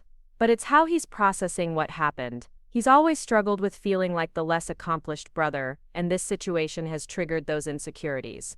The conversation with Jessica provides context that helps explain Marcus's extreme reaction to my refusal. He wasn't just asking for financial support, he was seeking validation that his dreams and judgment were worthy of trust. My questions and concerns, however reasonable from a financial perspective, felt like personal criticism to someone already struggling with self-doubt. Is there anything I can do to help him process this more constructively? Give him space for now. He needs time to work through his disappointment before he can have rational conversations about what happened. How much space? I don't know. Maybe weeks, maybe months. This hit him harder than I expected. After hanging up with Jessica, I sit in my apartment trying to understand how a simple financial decision created such a deep family rift. Marcus asked for something I couldn't provide. I said no with reasonable explanations, and somehow that refusal has become evidence that I don't support his dreams or believe in his potential. The house in Ahwatukee feels more achievable now that my savings remain intact, but it also feels less meaningful given the cost of protecting those savings. I've maintained my financial goals while potentially losing my relationship with my brother, a trade-off that makes perfect sense logically but feels emotionally devastating. Tuesday morning brings a call from Dad at his office, speaking quietly as if he doesn't want coworkers to overhear family business. I wanted to follow up on Sunday's conversation and share some perspective you might not have considered. I'm listening. Marcus called us Monday night asking if we would co-sign a personal loan so he could pursue other business opportunities. He seemed desperate, Alex. More desperate than I've seen him since he was struggling to find work after college. My stomach tightens. Marcus is still trying to find funding for business ventures, apparently willing to involve our parents' credit and financial security in pursuit of opportunities that may or may not be legitimate.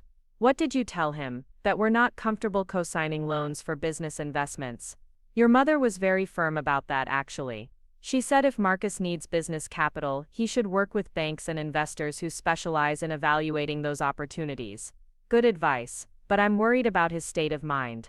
He seemed to interpret our refusal as another example of family members not believing in him. He's creating a pattern where any refusal to provide funding becomes evidence that people don't support him. That's not a healthy way to approach relationships or business opportunities. No, it's not, but it's how your brother is processing these situations right now. What does that mean for our family going forward? Dad is quiet for a moment, probably considering how much to share about his own concerns. It means we need to find ways to support Marcus emotionally without enabling financial decisions that could damage his future or ours. How do we do that when he interprets emotional support and financial support as the same thing?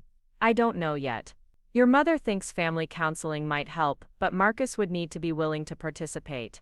Is he willing? He hasn't been receptive to suggestions about getting outside help with anything. He sees that as admitting failure rather than seeking support.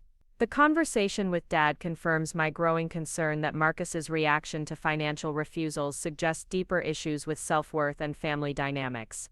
My decision to protect my savings was correct from a practical standpoint, but it's become part of a larger pattern that's affecting his mental health and our family relationships.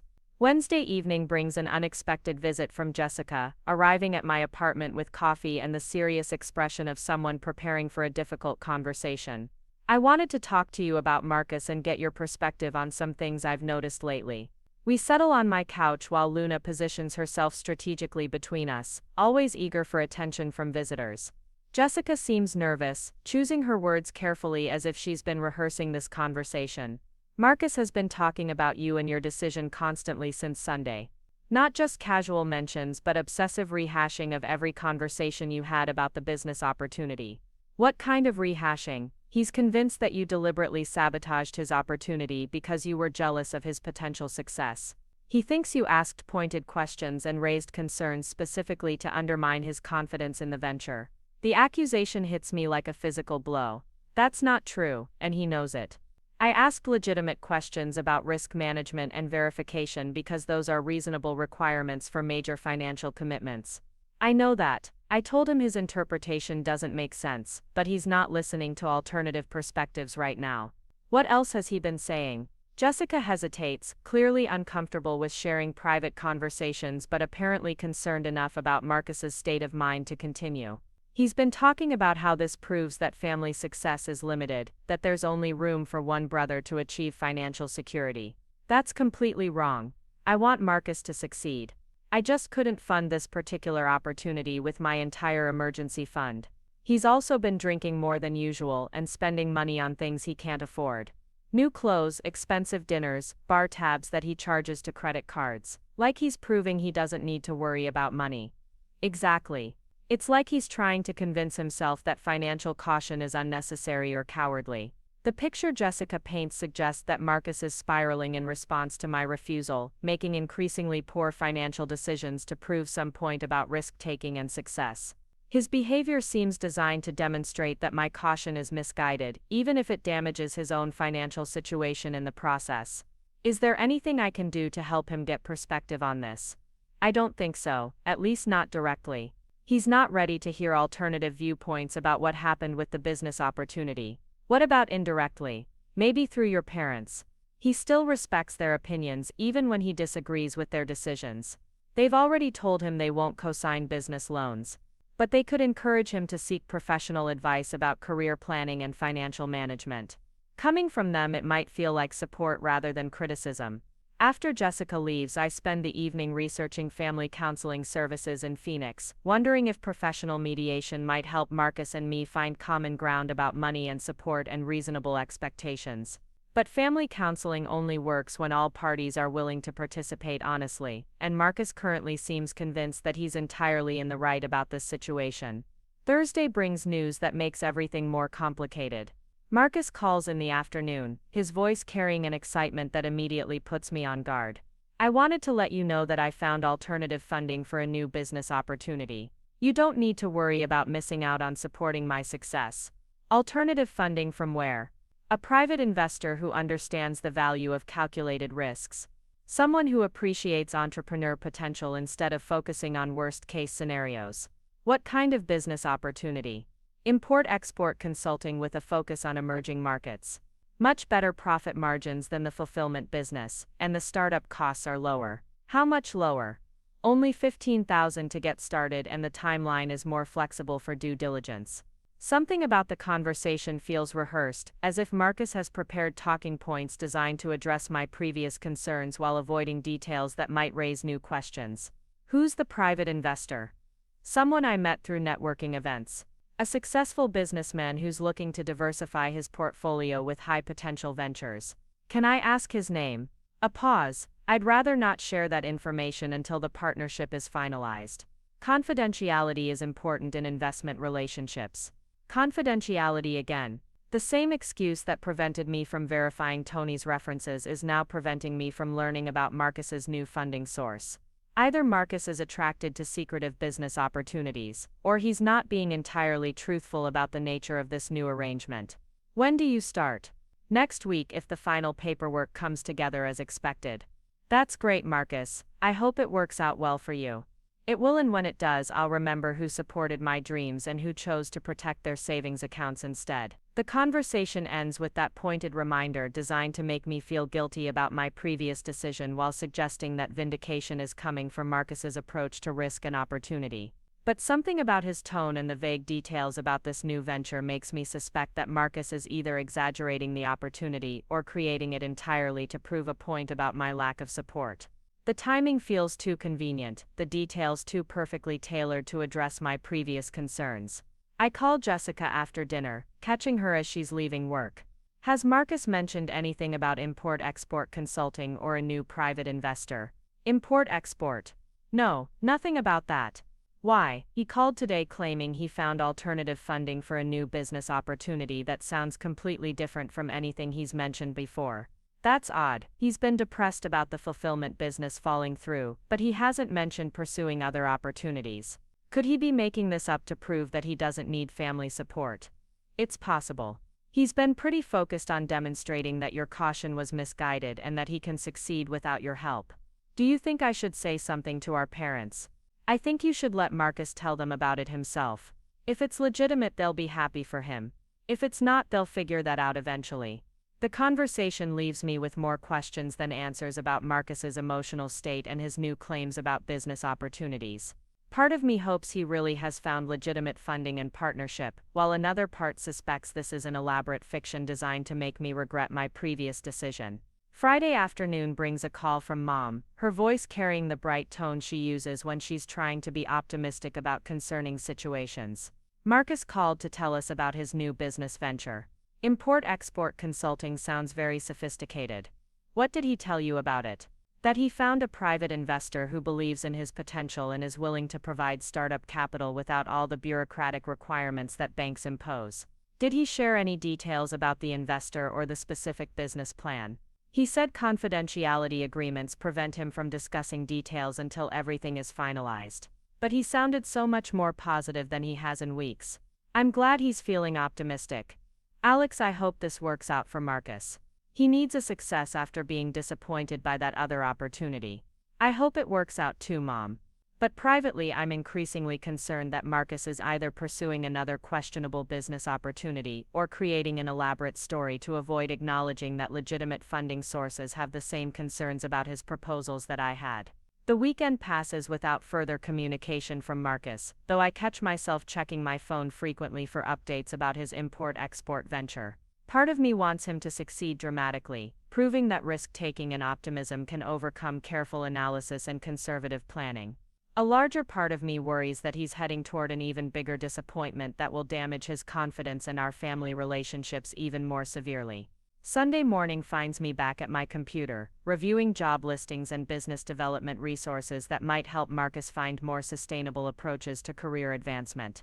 If he really is pursuing legitimate opportunities, I want to be supportive in ways that don't involve risking my own financial security. If he's creating fiction to cope with disappointment, maybe practical alternatives will help him focus on realistic goals. My phone rings just after noon.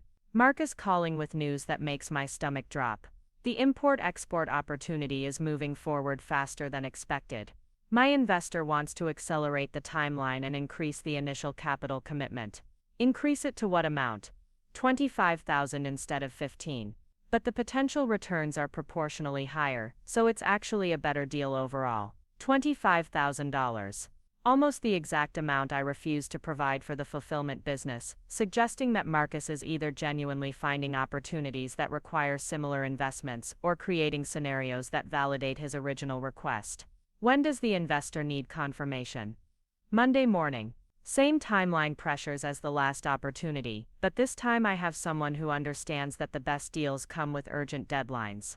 The familiar timeline pressure, combined with increased financial requirements and continued confidentiality restrictions, creates a pattern that seems too convenient to be coincidental. Either Marcus is attracting business opportunities with identical risk profiles and timing constraints, or he's constructing elaborate stories to prove points about family support and financial decision-making. I hope everything works out the way you're planning.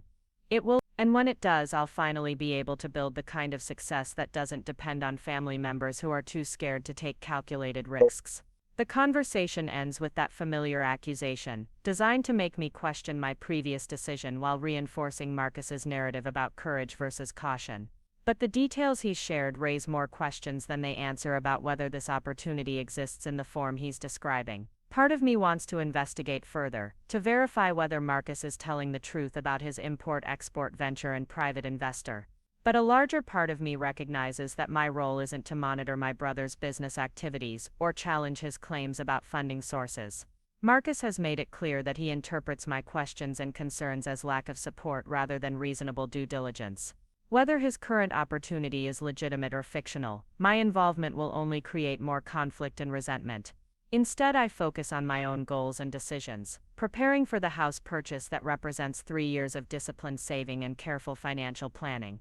Luna curls up beside me as I review mortgage documents and inspection reports, her steady presence a reminder that some forms of security are built through patience and consistency, rather than dramatic gestures and risky ventures. The house in Ahwatukee still feels like the right choice, representing stability and independence that don't depend on other people's business opportunities or financial decisions. But it also represents the choice I made when Marcus needed support, a decision that protected my individual goals while potentially damaging our relationship permanently. Monday morning will bring news about whether Marcus's import-export opportunity materializes as he's described, or whether this elaborate story was designed to cope with disappointment and demonstrate independence from family support.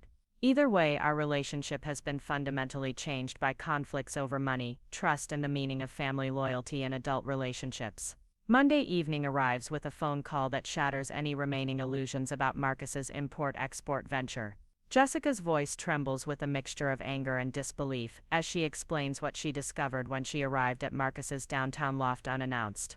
Alex, there is no private investor. There is no import-export business. Marcus has been lying to everyone, including me, about this entire opportunity. My stomach drops as I sink into my desk chair, Luna immediately sensing my distress and padding over to rest her head on my knee. What do you mean? I found credit card statements scattered across his kitchen table. He's charged almost $15,000 in the past 2 weeks. Expensive dinners, designer clothes, electronics, bar tabs at upscale establishments. He's been living like someone who just secured major funding, except the funding doesn't exist. The revelation hits me like a physical blow. Marcus hasn't been pursuing legitimate business opportunities since our confrontation. He's been spending money he doesn't have to create the illusion of success, probably hoping that projecting confidence and prosperity would somehow manifest actual opportunities. Did you confront him about it? I tried. He became defensive and accused me of spying on his personal finances. Then he told me that successful entrepreneurs have to invest in their image and networking to attract the right opportunities. $15,000 on credit cards isn't investing in image, it's financial self-destruction. I know that, you know that. But Marcus is convinced that conventional financial advice doesn't apply to people with entrepreneurial vision. The conversation continues for 20 minutes, with Jessica sharing details that paint an increasingly disturbing picture of Marcus's mental state and decision-making. He's been attending networking events at expensive hotels, buying drinks for potential business contacts, and presenting himself as someone on the verge of major success, rather than someone struggling to find direction. Has he mentioned the Ferrari to you? Jessica asks, her voice barely above a whisper. What Ferrari? He's been talking about leasing a red Ferrari 488 Spider as soon as his import-export business gets off the ground. He says successful consultants need luxury vehicles to establish credibility with high-net-worth clients. The Ferrari detail feels like the final piece of evidence that Marcus has completely lost touch with financial reality. He's planning to lease a car that costs more than most people's annual salary based on business income that doesn't exist from an opportunity that he's apparently invented. Jessica, I think Marcus needs professional help. This isn't just disappointment about business opportunities. This is delusional thinking about money and success. I agree, but how do we convince someone to get help when they're convinced that everyone else is too conservative to understand their vision? After hanging up with Jessica, I spend the evening trying to process the implications of what I've learned. Marcus's reaction to my refusal to fund his original business opportunity has triggered a psychological spiral that's leading him towards serious financial damage and potentially ruined credit. Part of me feels guilty for not recognizing the signs earlier. His enthusiasm about the import-export venture seemed excessive but not necessarily fabricated. His claims about finding a private investor were vague but not obviously fictional. I attributed his secretiveness to legitimate confidentiality requirements rather than elaborate deception. But a larger part of me recognizes that Marcus's response to reasonable financial boundaries reveals problems that existed long before our confrontation about the fulfillment business. His tendency to see caution as lack of support, his belief that family members should fund his dreams without question, his assumption that success requires dramatic gestures rather than sustained effort. Tuesday morning brings a call from Mom, her voice tight with worry and confusion. Alex, I need to ask you something, and I want you to be completely honest with me. Did Marcus ask you for money recently? $30,000 to fund a business partnership with someone named Tony Castellanos. And you said no? I said no because the opportunity had too many red flags and the timeline didn't allow for proper evaluation. Mom is quiet for a long moment, processing this information alongside whatever has prompted her call. Marcus told us he found private funding for a different business opportunity. Import-export consulting. What about it? Your father called the bank yesterday to check on our home equity line of credit, and they mentioned that someone had inquired about adding Marcus as an authorized user on our account. When we asked Marcus about it, he said he needed temporary access for business expenses. My heart sinks. Marcus has been trying to gain access to our parents' home equity, probably planning to fund his fictional business opportunity with their retirement security. Did you add him to the account? No, your father insisted on understanding the business plan first, and Marcus became defensive about sharing details. He said we were treating him like a child instead of a successful entrepreneur. Mom, I need to tell you something about Marcus's import-export business. I explained Jessica's discoveries about the credit card spending and the fictional investor, watching my mother's hopes for Marcus's recovery crumble in real time. She listens without interruption, asking only occasional clarifying questions that suggest she's beginning to piece together a pattern of deception that extends beyond just this recent situation. How long has he been lying to us? She asks finally. I don't know. Maybe since he lost his job at the marketing agency. Maybe longer. What do we do, Alex? How do we help someone who won't tell us the truth about their situation? I think we need professional guidance. Family counseling or intervention specialists, or financial advisors who deal with these kinds of problems. Marcus won't agree to family counseling. He's convinced that everyone else is the problem. Then we need to protect ourselves financially while we figure out how to help him. Wednesday evening brings the call I've been dreading. Marcus, his voice slurred with alcohol and emotion, calling to announce that his import-export business has secured its first major contract. $25,000 consulting fee for market entry strategy, he says, his words running together slightly. Paid in advance just like I told you would happen. That's great, Marcus. Who's the client? International Manufacturing Consortium. Can't share details because of non-disclosure agreements, but this validates everything I've been saying about calculated risks and entrepreneurial vision. The story sounds even less credible than his previous claims, but arguing with someone who's clearly been drinking seems pointless and potentially dangerous. When do you start the consulting work? Already started. Flying to Los Angeles next week for client meetings. First-class tickets, naturally, because image matters in high-level business relationships. First-class tickets to Los Angeles for meetings with clients who may not exist, funded by money he doesn't have for a business that's entirely fictional. Marcus seems to be doubling down on his delusional spending, possibly hoping that acting successful will somehow create actual success. I hope the meetings go well.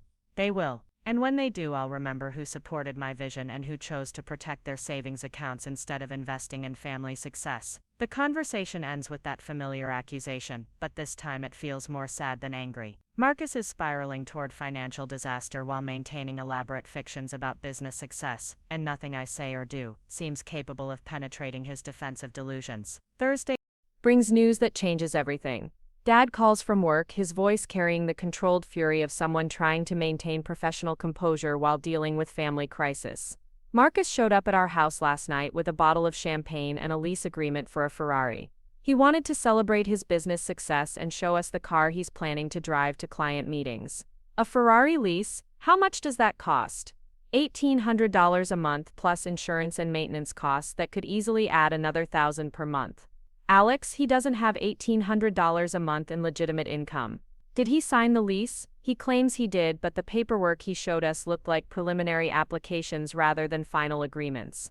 I think he's been approved for financing based on false income information.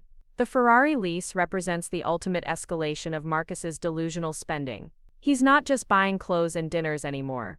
He's committing to ongoing monthly expenses that will bankrupt him within months unless his fictional business opportunities somehow materialize into real income. What did you and Mom tell him? That we're concerned about his financial decisions and think he should reconsider major commitments until his business income is established and consistent. How did he react? He accused us of not believing in his success and said we're too conservative to understand how business works at his level. Then he left without drinking any of the champagne. Friday afternoon brings a visit from Jessica, arriving at my apartment with the exhausted expression of someone who's been dealing with an increasingly unstable situation. She accepts my offer of coffee and settles on the couch while Luna immediately positions herself for attention. Marcus picked up the Ferrari yesterday, she says without preamble. A bright red 488 Spider that probably costs more than most people make in a year. How is he paying for it? I have no idea. He won't discuss finances with me anymore, and he's become secretive about his credit card statements and bank accounts. Are you still living together? Technically, yes, but he's been staying at hotels downtown when he has business meetings that run late. I think he's trying to maintain the image of success even when he's alone. Have you considered ending the relationship? Jessica looks down at her hands, clearly struggling with a decision she's been avoiding. I love Marcus, but I can't watch him destroy himself financially while lying to everyone about his situation. And I'm worried that staying with him makes me complicit in the deception. What would it take for you to leave? Honestly, I'm already planning to move out this weekend. I found a studio apartment in Tempe and I've been slowly moving my belongings when Marcus isn't around. Does he know? Not yet. I'm hoping to have the conversation when he's sober and relatively calm, but those opportunities have been rare lately. The weekend passes without communication from Marcus, though I see social media posts showing him at expensive restaurants and trendy bars, always surrounded by people who might be business contacts or might just be other patrons willing to socialize with someone buying rounds of premium drinks. Monday morning brings a call from the Phoenix Police Department. Officer Martinez explains that Marcus was arrested Sunday night for driving under the influence in his Ferrari, and that I'm listed as his emergency contact. Your brother is currently being held pending arraignment on DUI charges. His blood alcohol content was significantly above the legal limit, and he was driving recklessly through downtown Phoenix. Is he hurt? No injuries reported, but the vehicle sustained minor damage from contact with a parking meter.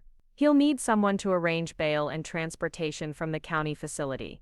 The irony isn't lost on me that Marcus's symbol of success has become the instrument of his arrest and potential financial ruin. DUI charges carry significant penalties, including license suspension, mandatory counseling, and legal fees that could easily exceed $10,000. I call our parents to inform them about the arrest, knowing that Mom will want to rush downtown immediately while Dad will insist on understanding the legal implications before taking action. We have to help him, Mom says, her voice breaking with emotion. Whatever mistakes he's made, he's still our son. Helping him means making sure he gets proper legal representation and counseling, not enabling his continued financial irresponsibility. Are you saying we shouldn't bail him out? I'm saying we should talk to a lawyer about the best way to handle this situation before we make decisions based on emotion rather than what's actually helpful for Marcus in the long term. Tuesday brings a family meeting at a criminal defense attorney's office in downtown Phoenix. Marcus sits beside Mom, looking smaller and more fragile than I've seen him since childhood. The expensive clothes and confident demeanor have been replaced by county jail attire and the hollow expression of someone whose elaborate fictions have finally collided with reality. Attorney Sarah Chen explains that Marcus faces significant penalties for the DUI charge, including potential jail time if he has previous offenses or if his reckless driving endangered other people. The good news is that this appears to be a first offense with no injuries or property damage beyond minor vehicle contact. The bad news is that DUI penalties in Arizona are severe compared to other states, and the financial costs will be substantial. How substantial? Dad asks. Legal fees, court costs, mandatory counseling, license reinstatement fees, and increased insurance premiums could easily total $15,000 to $20,000 over the next 2 years. $20,000. Almost the exact amount Marcus claimed to have received from his fictional import-export client, suggesting that even his delusional financial planning couldn't have covered the real-world consequences of his behavior. What about the Ferrari lease? Mom asks. That's a separate issue. If your son can't make the monthly payments, the leasing company will repossess the vehicle and pursue him for remaining balance plus penalties. Marcus speaks for the first time since we arrived. I can make the payments. My business income will cover all of these expenses. Attorney Chen looks at him with the patient expression of someone who deals with delusional clients regularly. Mr. Rivera, I need to understand your actual financial situation to provide appropriate legal advice. What specific business income are you referring to? Import-export consulting. International Manufacturing Consortium. $25,000 retainer for market entry strategy. Can you provide documentation of this income? Bank deposits, contracts, payment records. Marcus shifts uncomfortably in his chair. The payment is being processed through international wire transfers. Banking regulations delay these transactions for security verification. How long have these delays been ongoing? 2 weeks, but my contact assures me the transfer will complete within days. Attorney Chen exchanges glances with Dad, probably recognizing the signs of someone creating elaborate explanations for income that doesn't exist. Rivera, I strongly recommend that we focus on your actual verifiable income and assets when developing a strategy for handling these legal and financial obligations. My actual income is substantial. Everyone just needs to be patient while international banking processes complete.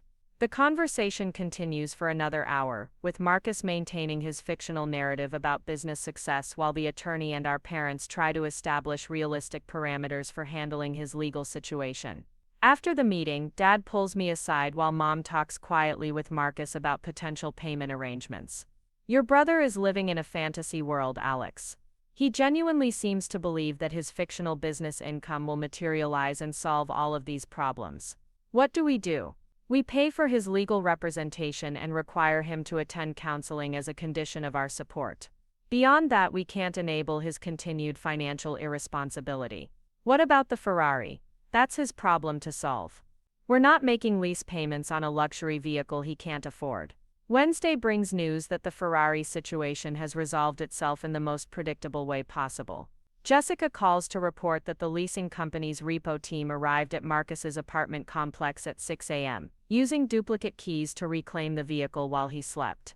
He came downstairs in his pajamas to find them loading the Ferrari onto a flatbed truck.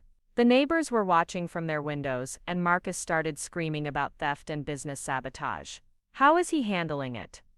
Not well. He's convinced that his business rivals orchestrated the repossession to damage his professional reputation.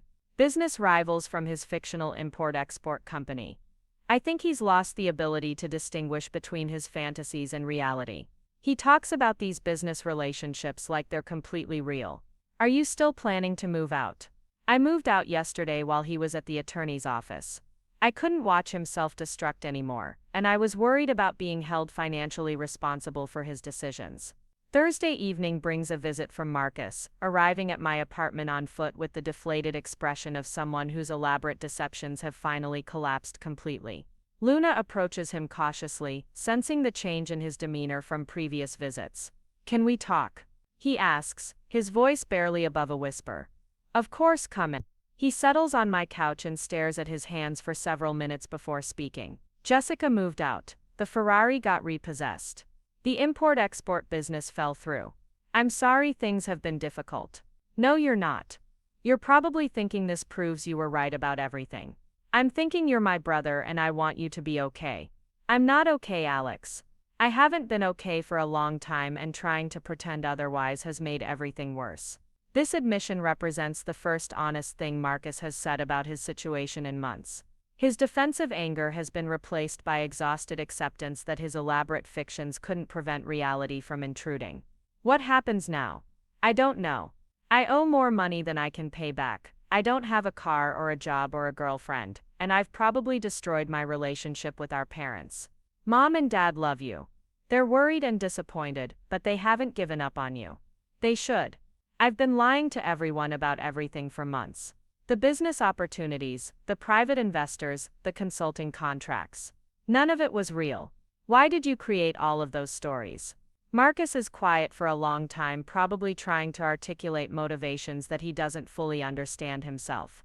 Because admitting failure felt impossible. Because you seemed to have everything figured out while I was falling apart. Because I thought projecting success might somehow create actual success. Projecting success with other people's money. Yeah, with credit cards and lease applications and lies about income. I convinced myself that it was temporary. That real opportunities would emerge if I just maintained the right image long enough. But real opportunities don't work that way. No, they don't. Real opportunities require actual skills and genuine preparation and financial stability. All the things I've been avoiding by chasing fantasies about quick success. The conversation continues for 2 hours, with Marcus slowly dismantling the elaborate justifications he's constructed for his behavior over the past months. He acknowledges that his request for my savings was inappropriate, that his anger about my refusal was misplaced, and that his subsequent spending spree was destructive rather than strategic. I need help, Alex. Professional help with the financial mess I've created and the psychological problems that led me to create it. What kind of help? Credit counseling to deal with the debt. Therapy to understand why I've been lying to everyone, including myself. Maybe job placement services to find work that matches my actual skills rather than my fantasies about entrepreneurial success.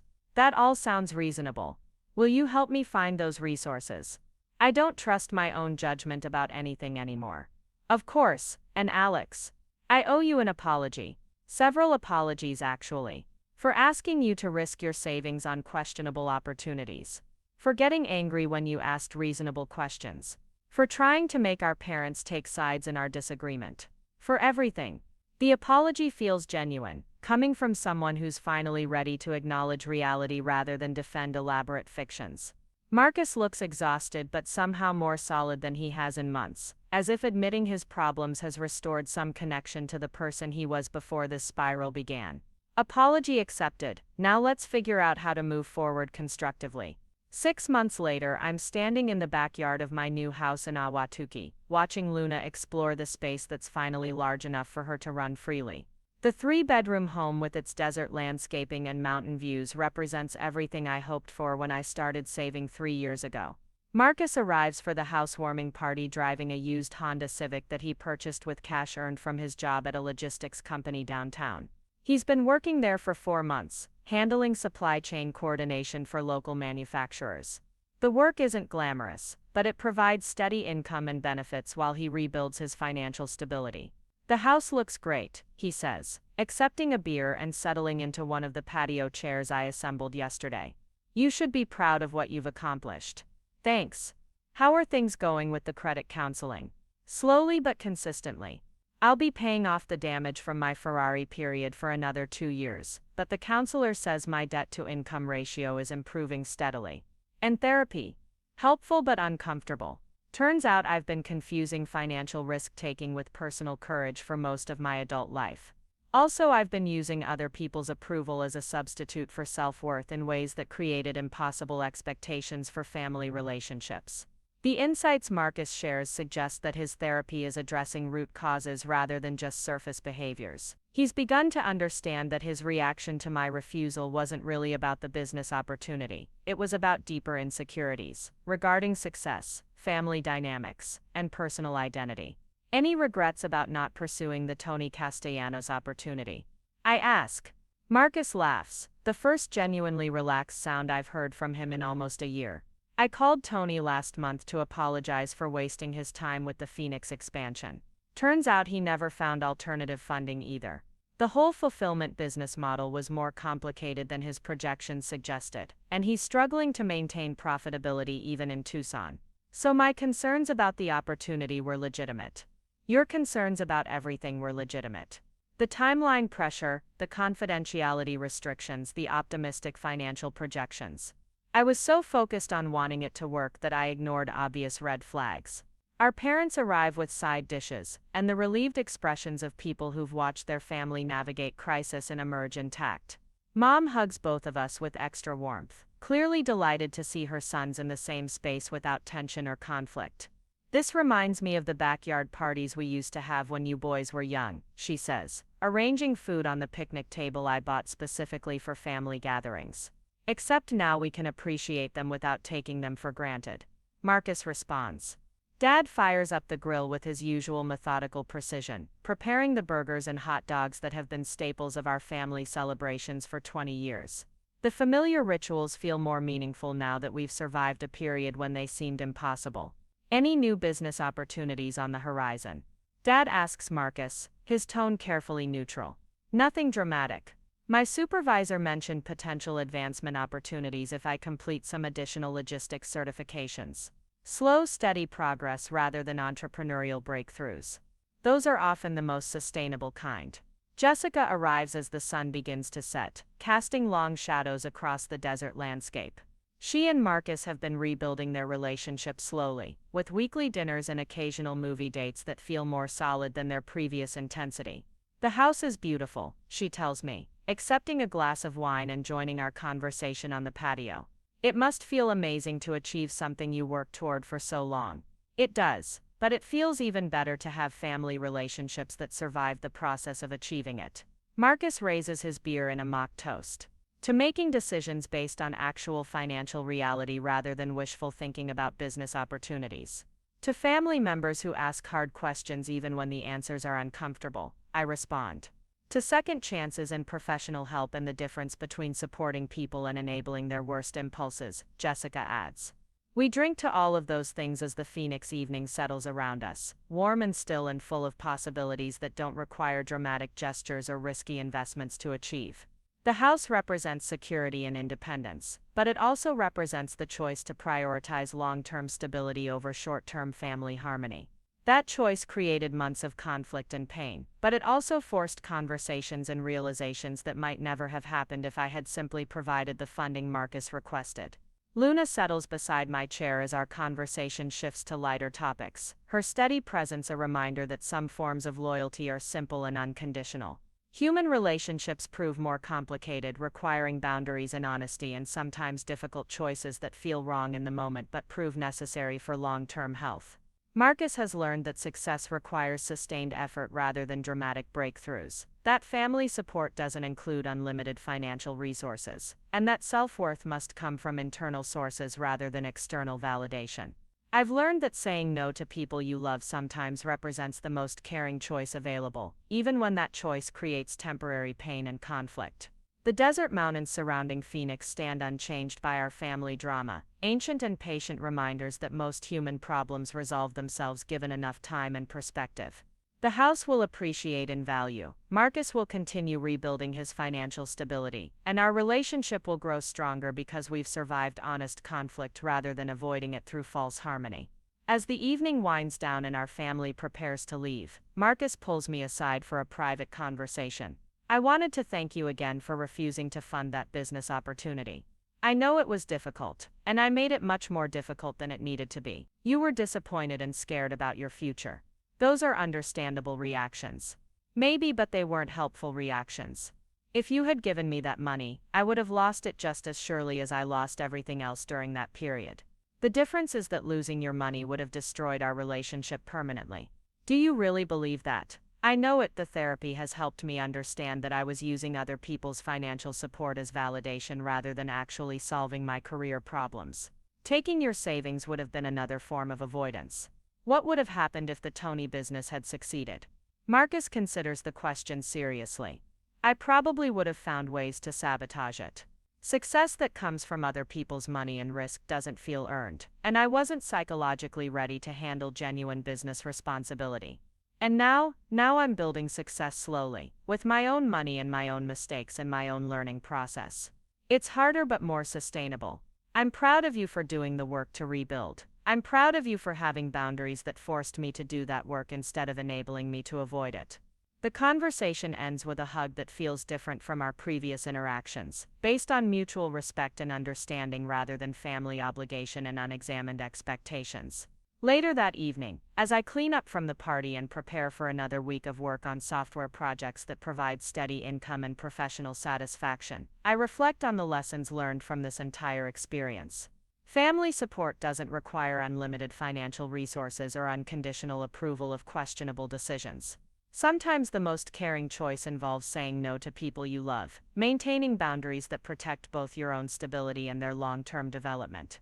Trust must be based on demonstrated behavior rather than emotional appeals or family connections. Business opportunities that can't withstand reasonable questions and evaluation probably shouldn't be pursued regardless of who's asking for support.